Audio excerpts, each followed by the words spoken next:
को शून्य बनाना भी कितना विराट होता है। ये एकमात्र पंक्ति लिखने वाला कोई सिर्फ रचनाकार नहीं हो सकता, वो सामाजिक दार्शनिक होगा, वो जीवन दर्शन को समझने वाला होगा, वो समाज की मान्यताओं, वर्जनाओं, सम्मान का ख्याल रखते हुए अपनी मन की बात कहना जानता होगा, और सबसे बड़ी बात, वो जादूगर होगा।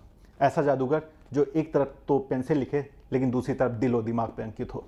गूगल पे लगभग 12.5 लाख हिट्स में आने वाले डॉक्टर कुमार विश्वास आज हमारे शो के मेहमान हैं। डॉक्टर साहब का बहुत बहुत स्वागत है। धन्यवाद, आप सबको भी बहुत बहुत। डॉक्टर साहब, मेरे इंटरव्यू का ये मकसद है कि वो या नए पौध जो आपसे प्रभावित है वो प्रेरित भी हो, थोड़ा सा वो समझे आपने कितने संघर्षों के बाद ये मुकाम हासिल किया है।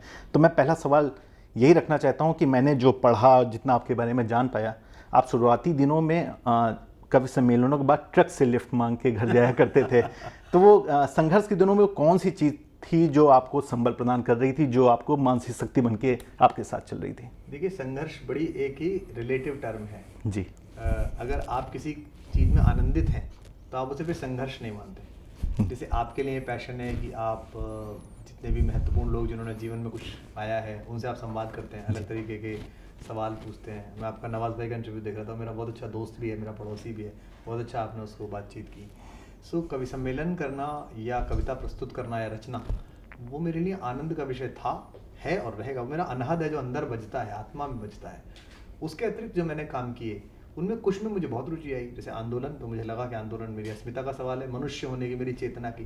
राजनीति युग धर्म में बोझ है, करनी पड़ रही है। मैं जैसे बताऊँ आपको, एक मीटिंग में अगर किसी संगठन की करूँ अपनी, तो मैं बहुत मन से करता हूँ, पूरी ऊर्जा आत्मा से करता हूँ। लोग भी सुनते हैं, आते भी हैं, लेकिन मैं उससे इतना ऊर्जस्वित होकर नहीं लौटता जितना मैं कार्यक्रम करके लौटता हूँ, जितना मैं 2 गज़लें कह के लौटता हूँ। तो इसका मतलब यह है कि वो आत्मा का सौंदर्य है, आत्मा का अनहद नाद है। सो उस समय ट्रक से लिफ्ट लेके 100 रुपये में कविता पढ़ना, बड़ौत में, खेकड़ा में, हापुड़ में, इधर इस पूरी पट्टी पर, ओयल में, लखीमपुर में, गोला गोकर्ण नाथ में, मोहम्मदी में, महमूदाबाद में 500 रुपये, 700 रुपये, डालीगंज का कवि सम्मेलन, श्री राम रोड का कवि सम्मेलन। आज एक रात में शो ठीक से म्यूज़िक के साथ परफॉर्म करके 7-8 लाख 10 लाख रुपए का पैकेज बनता है, उसमें भी बहुत ऊर्जा आती है। लेकिन उसका जो आनंद था वो अलग था। इसलिए मुझे संघर्ष, ये कहना कि बहुत संघर्ष किया, हाँ निश्चित बात है कि बहुत मुश्किल था वो, और उसमें आनंद आ रहा था, उसमें शरीर कष्ट पा रहा था, लेकिन अंदर ये था कि बात सुनी जा रही है, बात पहुंच रही है। बिल्कुल। तो मैंने उसका भी आनंद दिया। डॉक्टर साहब, आज आप व्यस्ततम कवियों में से एक हैं। कुछ पत्रिकाओं के लिए आप लगातार लिखते रहते हैं, पत्र के लिए लगातार लिखते रहते हैं। थोड़ा बहुत आप राजनीति में भी सक्रिय हैं, आप करते हैं, जो भी करते हैं मन से करते हैं। इन सब के बावजूद अपने साहित्यिक सृजन को कैसे बरकरार रख पाते हैं? वो कौन सी चीज़ है जो आपको फिर भी नया साहित्य सृजन करने में मजबूर कर रही हो, आप कर रहे हैं, जो दिख रहा है? 2 बातें, एक तो स्वयं से संवाद और एक अध्ययन। देखिए, मैं सदा मानता हूँ कि बहुत ऊंचे जाने पर और बहुत नीचे जाने पर, आप जीवन में कष्ट में आ जाएं, चुनौतियाँ आ जाएं, या आप जीवन में बहुत उपलब्धियाँ पालें, 2 चीज़ें हैं जो आपको सतत सचेत रखती हैं, जागृत रखती हैं, परिमार्जित रखती हैं, परिष्कृत रखती हैं, परिवर्धित रखती हैं। एक है अध्ययन और एक है आध्यात्म। अगर आप अंदर से स्पिरिचुअल हैं तो आप उन अंधेरों में घबराएंगे नहीं, उन उजालों में बहकेंगे नहीं। और अगर आपके अंदर अध्ययन है तो निश्चित रूप से, अध्ययन क्या है, मुझ जैसे हजारों लाखों उन लोगों ने जिन्होंने मुझसे बेहतर अनुभव जी लिए हैं जी, उनका लिखा बाँचा है अगर उसे पढ़ते हैं। तो मैं आज की तिथि में भी बहुत पढ़ता हूँ, मैं सारा समकालीन साहित्य पढ़ता हूँ, पुराना भी पढ़ता हूँ, स्मृति ईश्वर ने ठीक दे रखी है, उसे सुनता हूँ, गाता हूँ, गुनगुनाता हूँ। सो ये है, और एक जीवन पढ़ता हूँ। लेकिन अभी जो सर्वश्रेष्ठ कहना है वो बाकी है, अभी मैं कह नहीं पाया। मुझे बार बार ऐसी बेचैनी लगती है मुझे, ये इसके जो झटके हैं, इसके दौर हैं, वो 2-2, 3-3 महीने में मुझे आते हैं। एक कविता लिख के मैं बहुत खुश रहता हूँ, गज़ल कह के बहुत खुश रहता हूँ, फिर मुझे लगता है कि रह गया। और कई बार कई लोगों की कविताएं सुनकर मुझे लगता है कि मैंने क्यों नहीं लिखा, इतना सुंदर। हमारे गीतकार हैं राजेंद्र राजन, उन्होंने एक गीत लिखा, तो मैंने उनको फ़ोन करके कहा कि भाई साहब, ये गीत मुझे, एक सफल चुम्बन की खातिर 100 देहों के विष चूमे हैं, ये कैसा आवारापन है, मुक्त रहूं तेरी बाहों में, दूर रहूं लगता बंधन है। मैंने जब ये गीत सुना तो मैंने उनको कहा कि ये थॉट तो मैं गाना चाहता था। सो अगर सृजनकर्ता संतुष्ट हो जाए तो वो नष्ट हो जाएगा। संतुष्टा द्विजा नष्टा, असंतुष्टा च महीपति। राजा असंतुष्ट हो जाए तो नष्ट हो जाएगा, वो फिर वो हिटलर की तरह काम करेगा, सद्दाम की तरह करेगा, अमेरिका की तरह काम करेगा, वो भी नष्टत्व के राह पर है। इतनी बेचैनी क्या है? राजा का एक संतोष भाव होना चाहिए कि उसे प्रजा की पालना। ऐसे ही द्विज पढ़ने लिखने का काम करने वाला, जाति नहीं, जो पढ़ना लिखने का काम करता है किसी जाति का हो, लिखना पढ़ना आपका काम जो है, उसको संतुष्ट नहीं होना चाहिए। उसको लगता है यार इंटरव्यू तो कुमार शाह से अच्छा हुआ, पर ये 2 बातें छूट गई, मैं अपने दर्शकों ने निकाल नहीं पाया, उस समय ध्यान में नहीं आई। तो फिर अगले इंटरव्यू में जब आप मुझसे बेहतर किसी इंसान से बात कर रहे होंगे, मुझसे ज़्यादा ज़रूरी इंसान से बात कर रहे होंगे, तो आपकी मेधा और आपकी जो क्षमता है प्रश्न पूछने की, उस पर और धार लग चुकी होगी। आपसे इंटरव्यू करने से पहले हमारे लिए ये मायने रखता था कि आपका इंटरव्यू करें। अब हमारे लिए मायने रखता है कि आप अपनी उसको सोशल साइट पे शेयर करेंगे कि नहीं, तो संतुष्ट मैं भी नहीं हूँ। डॉक्टर साहब, शायद वो 89 या 90 की बात रही होगी जब हरिओम पवार साहब की नज़र में आप कवि के रूप में स्थापित हुए। उन्होंने आपकी तारीफ़ें, सिफारिशें सब की। आज अपनी सफलता में आप हरिओम पवार साहब को कहाँ खड़े देखते हैं? हरिओम भाई साहब को बड़ा स्नेह मुझ पर रहा, बहुत, क्योंकि मेरे नगर के पास के थे वो, और उनकी प्रस्तुति से मैं बहुत प्रभावित था। जिस तरह से वो कविता पढ़ते थे, आज भी प्रभावित हूँ, और आज भी मुझे बहुत स्नेह करते हैं वो, मैं उनका बहुत आदर करता हूँ। उन्होंने 2 बातें बहुत महत्वपूर्ण सिखाई मुझे कवि सम्मेलन में। बाकी जो चीज़ें, क्योंकि उनका वीरस की धारा थी और मैं गीत लिखता था। एक तो उन्होंने ये सिखाया कि किसी भी स्थिति में अपना सर्वश्रेष्ठ प्रस्तुत करना है। माइक खराब हो, जनता समझ ना रही हो, पहले कुछ और हो गया हो, आप थके हुए हो, कैसा हो, क्योंकि वो जो सामने श्रोता बैठा है उसको संप्रेषण करना है। तो वो संप्रेषणीयता जिसे कहते हैं, कम्युनिकेबिलिटी जो है, वो भाई साहब से मैंने बहुत सीखी। एक, मैं जब कवि सम्मेलन में आया था तो कवि सम्मेलन के कवि जो है ना, वो निजी कुछ चीज़ों से ग्रसित थे जो कि थोड़ी सी शोभनीय नहीं थी। वो हर बड़ा कवि उनमें ग्रसित था कि वो मंच पर बाकी चीज़ें भी चलती थी, तरल गरल पदार्थ भी चलते थे। हरिओम जी सबसे दूर थे। जी। वो, हालांकि कोई खास बात नहीं है, फूड हैबिट्स हैं, कुछ लोग शराब पीते हैं, कुछ नहीं पीते। मैं नहीं पीता, मैंने बियर भी नहीं पी कभी लाइफ में। कुछ लोग सिगरेट पीते हैं, कुछ नहीं पीते हैं। लेकिन भाई साहब चूँकि स्टार थे और बहुत तालियां बजती थी, बड़ा पैसा लेते थे, बड़े लोकप्रिय थे, और वो ऐसे थे कि वो भी घर से पराठे उनके यहाँ जाते थे, हम 2 पराठे खाते थे। तो उनके प्रति एक बहुत ही सहज बड़े भाई जैसा आदर पैदा हुआ, और उन्होंने बड़ा स्नेह दिया, बड़े अनुचित स्नेह दिया। अब भी मिलते हैं, और देखिए संयोग है, कितनी अच्छी बात है कि मैं आज आपसे बात कर रहा हूँ। कल मैं एक कार्यक्रम में मेरठ जाऊँगा, मेरठ से आगे कल मैंने तय किया है दोपहर उनसे बात करके उनके घर जाना, उनसे मिलने के लिए, ऐसे ही मैं निकलते हुए। बहुत खूब। डॉक्टर साहब, आप सागर यूनिवर्सिटी से एमए इंग्लिश करने गए थे, आपकी फ़ीस भी सबमिट हो गई थी। फिर आप बोले कि हिंदी से करना है, फिर आप गाज़ियाबाद आए, आपने एमए हिंदी से ना सिर्फ किया बल्कि आपने उसमें टॉप किया, नेट किया।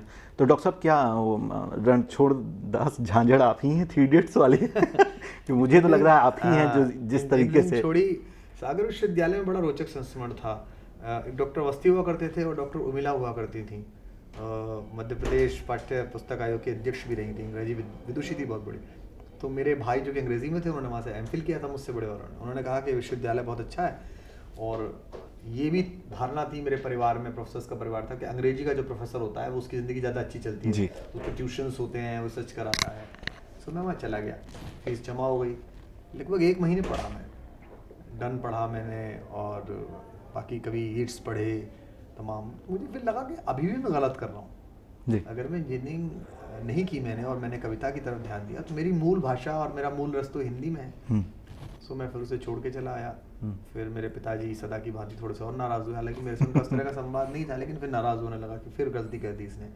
फिर मैंने विश्वविद्यालय टॉप किया और एक रिकॉर्ड नंबर बनाए। लेकिन वो ऐसा नहीं कि वो टॉप करने के लिए किया था, वो ऐसे था कि जैसे अगर उद्धव शतक से 20 पद हैं आपके कोर्स में, तो मुझे 100 के 100 याद थे, मैं 100 के 100 पढ़ रहा था। बिहारी सतसई से अगर 60-70 दो हैं बिहारी के, तो मैं बिहारी सतसई की, रत्नाकर की टीका और जिस भी प्रकार की टीका है वो सब पढ़ रहा था, रुचि से पढ़ रहा था। जी बिल्कुल, इसीलिए आ रहा हूँ मैं। डॉक्टर साहब, अपने नाम के आगे लगे सबसे महंगे कवि को आप किस तौर पे लेते हैं? उसको जब सुनते हैं तो गर्व महसूस होता है, संतुष्टि होती, या हिचकते हैं थोड़ा सा वो सुनने के? नहीं, ये तो लड़ाई है, इसमें कोई गर्व से, इस केवल संतोष है। मैं कवि सम्मेलन से मैं कहना चाहता हूँ, इसमें कोई महंगा नहीं है, और आज भी कोई खास बात नहीं है। अगर 5-7 लाख रुपए मैं लेता हूँ एक कार्यक्रम करने के, तो ये कोई बहुत बड़ी बात नहीं है। हमारा एक बहुत प्यारा दोस्त है, छोटे भाई जैसा है, अरिजीत सिंह, अंकित तिवारी हैं, सब नए लड़के हैं, ये गाना गा रहे हैं, ये 50-50 लाख रुपए लेते हैं। गाना किसी और का लिखा हुआ है, संगीत पीछे कुछ और लोग बजा रहे हैं, वो सामने उसको प्रस्तुत कर रहे हैं, कला की इज्जत हो रही है, अच्छे पैसे मिल रहे हैं, अच्छी बात है। लेकिन जो कवि है वो तो आत्मा का राग गा रहा है, उसने तो अपनी हड्डियां गलाई हैं। अगर वो चेतना की कविता पढ़ रहा है तो बड़ी निर्भीकता के साथ वो समकालीन विसंगतियों के खिलाफ एक विद्रोही स्वर उठा रहा है। अगर वो प्रेम का कवि है तो उसने प्रेम में खुद को गलाया, फिर जाके कविता लिख रहा है। सो अगर वो ये कहता है कि मुझे सुविधा चाहिए, जैसे मैंने सबसे पहले एक बिजनेस मैनेजर रखा, सबसे पहले शर्तें लगाई जी जी। कि आप 5 स्टार ही देंगे, सूअट देंगे, हवाई जहाज से आऊँगा। सो ये बहुत शुरू में ख़राब लगी लोगों को। लेकिन हम हिंदी के लोग इस बात पर गर्वित क्यों होते हैं कि हमारे पूर्वज निराला, हमारे पूर्वज नागार्जुन, हमारे पूर्वज जितने भी प्रकार के लोग थे, शैलेश मटियानी जैसे, ये दुरावस्था में इनको मृत्यु प्राप्त हुई। क्या हिंदी का ये दायित्व नहीं था कि अपने इन बेटों को, अपने इन यशस्वी, तपस्वी और नक्षत्र जैसे पुत्रों को जीवन जीने की सामान्य सुविधाएं दे पाता? अंग्रेजी में तो ऐसा नहीं है। अंग्रेजी के सारे उपन्यासकार देखिए, मैं तो नहीं मानता कि अंग्रेजी में जो लुगदी साहित्य लिखता है वो सबसे बड़ा लोकप्रिय एक आदमी है, वो हिंदी के हमारे सामान्य लेखकों से भी अच्छा हो। उससे बेहतर कहानियां हंस में छपती हैं, उससे बेहतर कहानियां पाखी में छपती हैं। जो अंग्रेजी में अच्छा हिंदी में गाना लिखेंगे फिल्मों में, हिंदी में बजेगा और पुरस्कार लेने जाएंगे फिल्म फेयर तो अंग्रेजी में धन्यवाद देंगे, I would like to thank my director, my producer. भाई अंग्रेजी में लिख लेगा ना।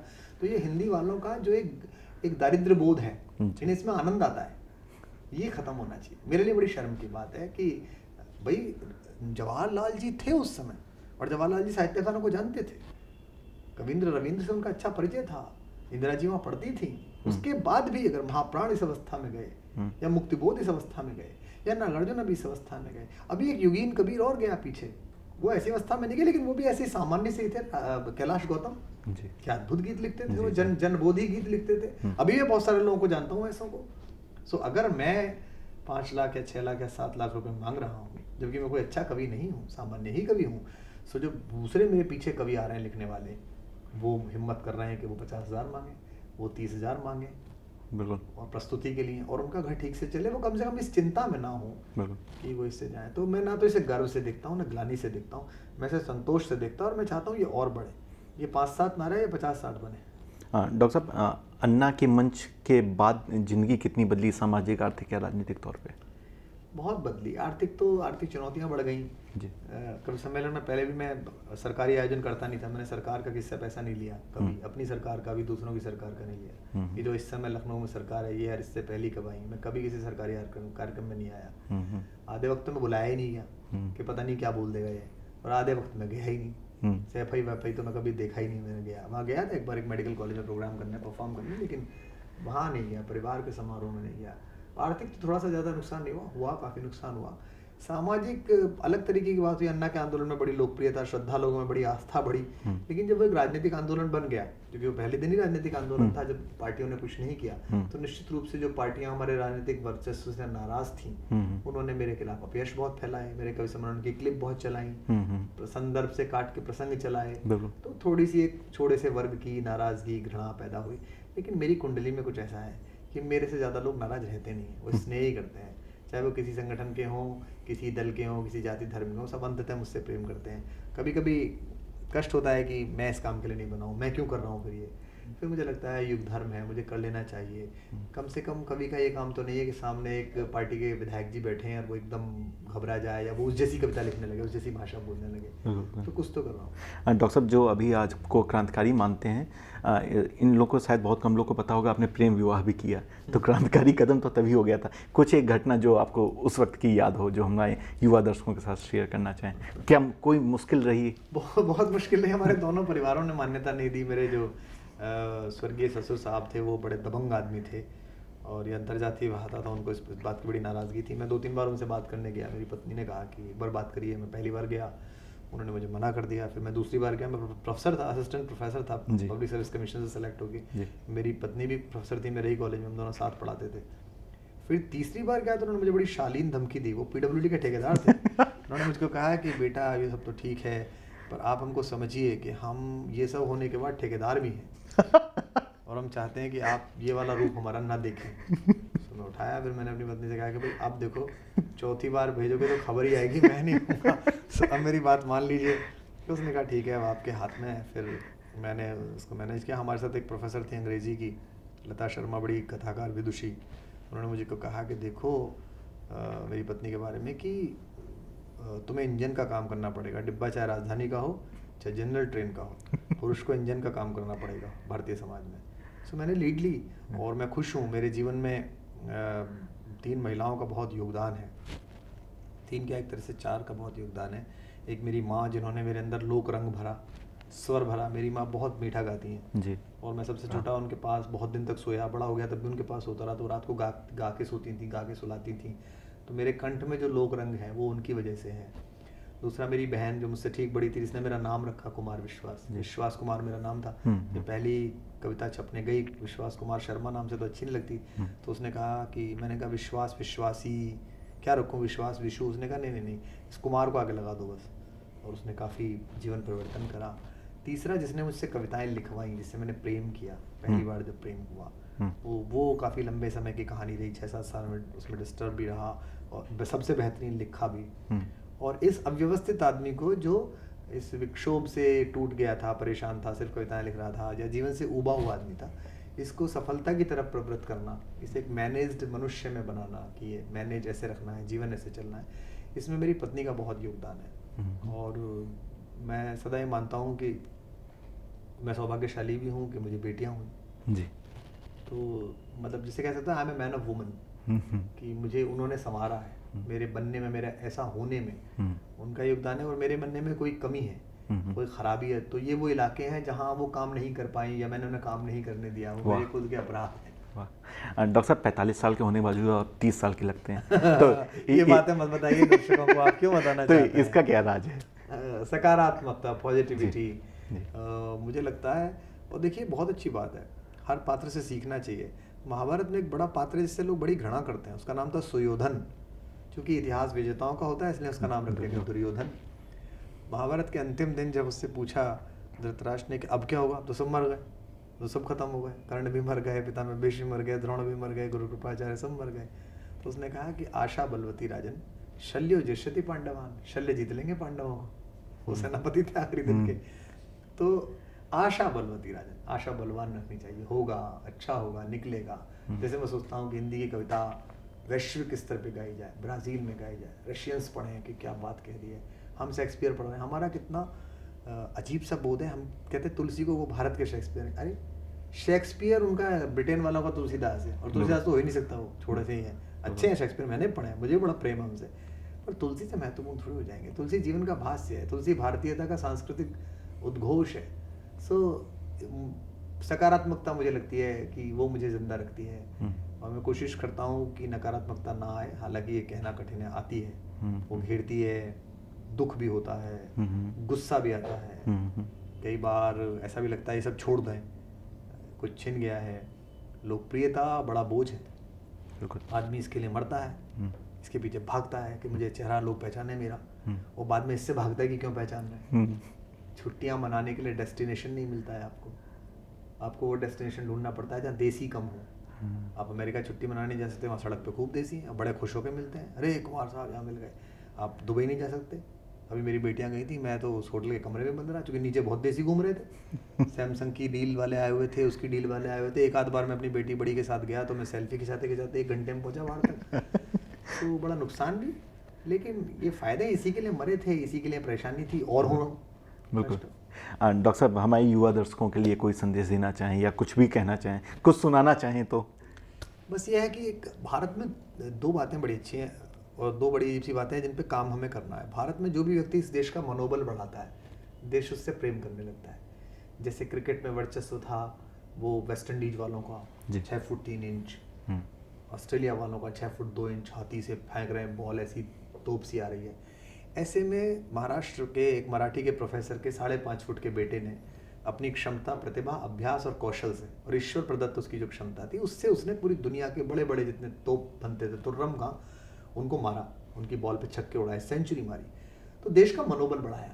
सो वो सामान्य चेहरे, थोड़ी अजीब सी आवाज़ और बहुत शाई से हैं, उसके बाद भी वो देश के स्टार हो गए, लोकप्रिय हो गए, लोग उनसे प्रेम करने लगे। भारत मिसाइल के लिए रूस पर निर्भर था, अमेरिका पर निर्भर था, हम फ्रांस से मांगते रहते थे। एक आदमी ने अपनी 6-7 महीने की तनख्वाह नहीं मिली, उसके बाद भी इसरो में वो मेहनत करते रहे, बाल बढ़ गए, बाल नहीं कटा पाए, इसीलिए लंबे बाल रहे। एक सामान्य चेहरे मोरे वाले आदमी जो हिंदी भी ऐसी बोलते थे, अंग्रेजी भी ऐसी बोलते थे, कम बोलते थे, वो भारत के ऋषि हो गए, APJ अब्दुल कलाम। एक गुजरात में एक चाय वाला जो चाय बेचता था, वो अपनी क्षमता से मुख्यमंत्री बना, और उसने 10 साल के एक मौन प्रधानमंत्री के सामने अपनी मुखरता प्रस्तुत की, अपनी बॉडी लैंग्वेज से लोगों में विश्वास जगाया। वो बात अलग है कि विश्वास टूटा या लोगों को भरोसा नहीं हुआ या काला धन नहीं आया, लेकिन लोगों ने उस पर भरोसा किया, तो उसके पीछे खड़े हो गए। रालेगंज से आए हुए एक व्यक्ति ने खुद को तपाया रामलीला मैदान में, पूरा देश उसके लिए रोने लगा। 5.5 फीट के एक इंजीनियर ने, IIT ने, एक इनकम टैक्स कमिश्नर ने अपनी नौकरी छोड़ी और वो अरविंद केजरीवाल बन के उसने देश का नेतृत्व दिया। तो ये देश जो भी इसका मनोबल बढ़ा दे उससे बहुत प्रेम करने लगता है, बहुत ज़्यादा। सो एक तो युवाओं से ये कहना है कि मनोबल क्षीण मत करिए। बिल्कुल। आप किसी पार्टी में रहिए, किसी संगठन में रहिए, कोई काम करिए, आप ये मान के चलिए कि मैं कोई रेसिस्ट आदमी नहीं हूँ कि मैं कहूँ हमारी आर्यन रेस या भारतीय रेस। आप एक ऐसे सामाजिक संस्कार में पैदा हुए हैं जहाँ 5,000 वर्ष का आप पे इतिहास है, आप पे एक लंबी परंपरा है, आप पे दुख से निकलने का साधन है। हम कैसी जगह पैदा हुए हैं कि हमारा पूरा शास्त्र कहता है कि दान दो, किसी का छीनो मत, किसी का दबाओ मत। और एक आदमी उन्हीं से मैं ऋषि पैदा हुआ जिसने ये कहा कि सबका ले लो, उधार लो और घी पी जाओ। और अगर आपने उधार लेके घी पचा लिया तो फिर किसकी माँ ने दूध पिलाया कि आपसे वापस ले ले। उसे भी लोगों ने महर्षि कहा। उसे ये नहीं कहा कि पाकिस्तान भेज दो, ये तो देशद्रोही है, ये तो असहिष्णु हो रहा है, ऐसा नहीं कहा उसके खिलाफ। देखा, वो महर्षि चार्वाक है। यावत जीवे सुखम जीवे तृणम कृत्वा घृतम पीवे। जब तक जियो सुख से जियो, उधार लो और घी पियो। सो भारत विपरीत विचारों को बहुत स्वीकार करता है। यहाँ कृष्ण को मानने वाले हैं, कृष्ण को ना मानने वाले हैं, या राम को मानने वाले, राम को ना मानने वाले हैं। यहाँ राम माता जानकी को जंगल में लक्ष्मण के माध्यम से छोड़ दिए गर्भवती पत्नी को, इसका विरोध करने वाले भी हैं जी। मुखरों के बोलते हैं, उनको कोई नहीं कहता कि तुम्हें हिंदुत्व से निकाल दिया गया है, जाओ तुम्हारा ये पट्टा छीन लिया गया है।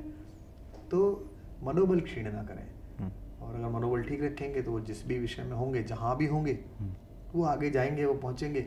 आप चैनल ना खोलें, आप ना जाए टीवी चैनल, आप ना जाए BBC, अगर आपका ये प्रसारण ठीक है और लोगों को पसंद आ रहा है, बिल्कुल बिल्कुल, तो लोग इसी की प्रतीक्षा। लैरी किंग तो ऑफिस ही नहीं गए। लैरी किंग अपने घर पे बैठ के करते हैं, इतने वर्षों से, इतने वर्ष के हो गए, और आज दुनिया के सबसे बड़े प्रस्तुत करता है। तो मनोबल क्षीण ना करें। इस देश को इसी बात का दुख है कि बस नीचे अगर मनोबल आया तो फिर हार जाएंगे। डॉक्टर साहब, कोई भी 2 पंक्तियां अगर हमारे दर्शकों के लिए। मुर्दा लोहे को भी औजार बनाने वाले, अपने आंसू को भी हथियार बनाने वाले, हमको बेकार समझते हैं सियासतदान, मगर हम हैं इस मुल्क की सरकार बनाने वाले। मैं कारगिल गया था 2007 में जी। तो वहाँ मैं स्टोर में गया, कविताएं सुनाने गया था, तो फौज के स्टोर में भी मुझे वहाँ के कमांडर्स ले गए। तो वहाँ सामान रखा हुआ था, एक पैकेट पे लिखा हुआ था केंद्रीय कारागार तिहाड़। तो मुझे लगा ये क्या सामान है, मैंने कहा जी ये क्या है। तो उन्होंने कहा कि यहाँ जो रस्सी काम में आती है, सामान बांधने की, पिट्ठू बांध के पहाड़ पर चढ़ने की, है ना, सैनिक जो काम में लेता है, तो प्लास्टिक की रस्सियाँ बिल्कुल लठ जैसी हो जाती हैं, लोहे जैसी, मुड़ती नहीं है। सो यहाँ जूट की बनी हुई सन की लकड़ी वो चाहिए रस्सी, जो तिहाड़ के कैदी बुनते हैं, वो यहाँ पर आती है, काम आती है। तो मैंने सोचा कि जिसको हम परमवीर चक्र देते हैं, जिसके शौर्य पर हम आंसू बहाते हैं, जिसके लिए माएँ दुआएं मांगती हैं कि ऐसा बेटा हेमराज जैसा हो, या कर्नल हनीफुद्दीन जैसा हो, या सौरभ कालिया जैसा हो, या विक्रम बत्रा जैसा हो, उसने उस रस्सी का इस्तेमाल किया होगा जो 302-307 के अपराधी ने बुनी होगी। तो क्या उसकी शहादत और भारत की रक्षा में जुटे हुए सैनिक के साथ उसका भी दायित्व है, उसकी भी थैंक यू है। तो सबका साथ है, ये है सबका साथ सबका विकास। ये थोड़ी है कि फ्रिज में रखे खाने पे आप शक करके आदमी को मार देंगे, पीट देंगे। मैं तो सनातनी ब्राह्मण हूँ, इसके बाद भी मुझे कोई कष्ट नहीं है कि अगर मेरे पड़ोस में बैठ के कोई, अगर बकरीद के दिन कोई आदमी बकरा खा रहा है, मुझे कोई कष्ट नहीं है कि मेरे पड़ोस में एक आदमी टोपी लगा के नमाज पढ़ रहा है और मैं खड़ा होकर गायत्री मंत्र पढ़ रहा हूँ। सो मुझे लगता है कि मुर्दा लोहे को भी औजार बनाने वाले, अपने आंसू को भी हथियार बनाने वाले, हमको बेकार समझते हैं सियासतदान, मगर हम हैं इस मुल्क की सरकार बनाने वाले। डॉक्टर साहब, अभी तक जब भी आपको लाइव सुना या यूट्यूब पे सुना या टीवी पे सुना, जब भी सुना, अपने परिवार की तरफ मैंने मुड़ के बोला कि आप बहुत अच्छा बोलते हैं। आज आपके सामने बैठ के बोल रहा हूँ कि आप बहुत अच्छा बोलते हैं। बहुत बहुत शुभकामनाएं आपको, अच्छी तरह से आपसे। और आप अभी तक हम लोगों को लगातार राह दिखा रहे हैं, युवा पौध को आप राह दिखा रहे हैं किस तरफ जाना है। आप आदर्श हैं, आप इसी तरह अच्छा करते जाएं, हम लोग आपसे प्रेरित होते जाएं। आपको आगामी जीवन के लिए बहुत बहुत शुभकामनाएं। बहुत बहुत धन्यवाद आप सबको।